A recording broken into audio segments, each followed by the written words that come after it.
২,৫০০ বছর ধরে মাটির নিচে লুকানো ছিল বিপুল পরিমাণের স্বর্ণমুদ্রা, যে স্বর্ণমুদ্রা হাতে এসেছে তুরস্ক সরকারের। মাটির নিচে পাওয়া এই বাটি ভর্তি স্বর্ণমুদ্রাকে ঘিরে সাধারণ মানুষের মনে জমেছে ব্যাপক কৌতূহল। প্রায় ১ দশক ধরে তুরস্কের নোশন শহরে চলছিল গবেষণা। প্রাচীন গ্রিসের শত শত নিদর্শন রয়েছে এই শহরটিতে। মাটির নিচে সন্ধান পাওয়া এই সোনার মুদ্রাকে সেই নিদর্শনেরই অংশ বলে দাবি করা হচ্ছে। কিন্তু কারা এভাবে মাটির নিচে স্বর্ণ মুদ্রা লুকিয়ে রেখেছিল, আর কেনই বা ফেলে রেখেছিল বছরের পর বছর? কৌতূহলীদের মনে জমে থাকা এই প্রশ্নগুলোকে ঘিরে আমাদের আজকের এই বিশেষ আয়োজন। বছর কয়েক আগেই বিশাল এক সোনার খনি আবিষ্কৃত হয়েছিল তুরস্কের পূর্বাঞ্চলীয় প্রদেশ আগ্রিতে, যে খনিতে ২০ টন সোনা মজুত রয়েছে বলে দাবি করা হয়েছিল। এছাড়া ওই একই অঞ্চলে ৩.৫ টন রূপা আবিষ্কৃত হয়েছে। এই খনি আবিষ্কারে প্রেসিডেন্ট রিসেপ তাইয়েপ এরদোয়ানের দেশের অর্থনীতি ব্যাপক অবদান রাখবে বলে ধারণা করা হচ্ছে। এই প্রকল্পে সরাসরি ৫০০ লোক নিয়োগ ও পরোক্ষভাবে ২,০০০ চাকরি সৃষ্টি করবে বলেও ধারণা করা হয়েছিল।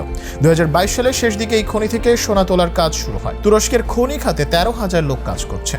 এই খাতে বিনিয়োগের পরিমাণ $৬ বিলিয়ন। এর আগেও তুরস্কে একাধিক সোনার খনির সন্ধান পাওয়া গেছে। তবে এবার আর সোনার খনি নয়, বাটি ভর্তি স্বর্ণ মুদ্রা পেয়েছে তুর্কি সরকার। গত বছর এই স্বর্ণ মুদ্রাগুলো আবিষ্কৃত হলেও সম্প্রতি তুরস্কের সংস্কৃতি ও পর্যটন মন্ত্রণালয়ের অনুমতির পর আনুষ্ঠানিকভাবে প্রকাশ করা হয়। নোশুদ নামে এই অঞ্চলে এই স্বর্ণ মুদ্রার সন্ধান পাওয়া গেছে। এটি তুরস্কের সবচেয়ে প্রাচীন শহরগুলোর একটি। নোশন শহরে প্রাচীন গ্রিসের অনেক নিদর্শন রয়েছে, যেমন থিয়েটার, মন্দির, ঘরবাড়ি ও বাজার। তবে হাজার হাজার বছর ধরে শহরটি নিয়ে কোনো গবেষণা বা অনুসন্ধান হয়নি।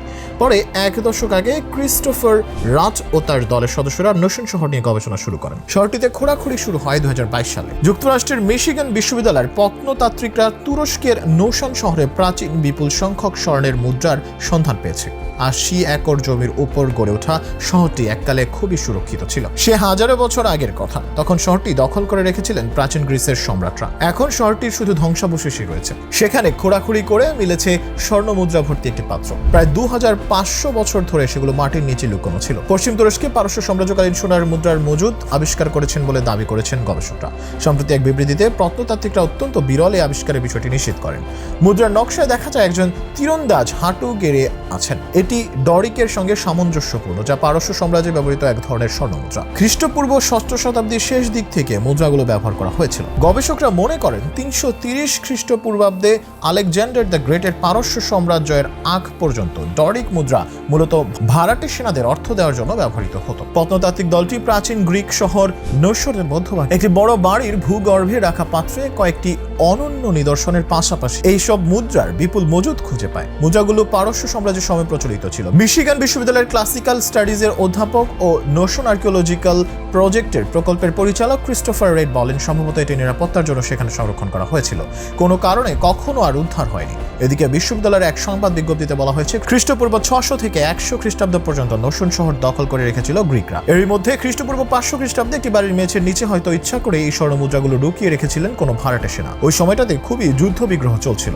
সব মিলিয়ে ধারণা করা হচ্ছে যুদ্ধ বিগ্রহের কারণেই হয়তো স্বর্ণ মুদ্রাগুলোর প্রকৃত মালিকের সাথে বড় কোনো অঘটন ঘটেছে, যার ফলে লুকিয়ে রাখা স্বর্ণ মুদ্রার খোঁজ বিগত ২,৫০০ বছরেও কেউ পায়নি।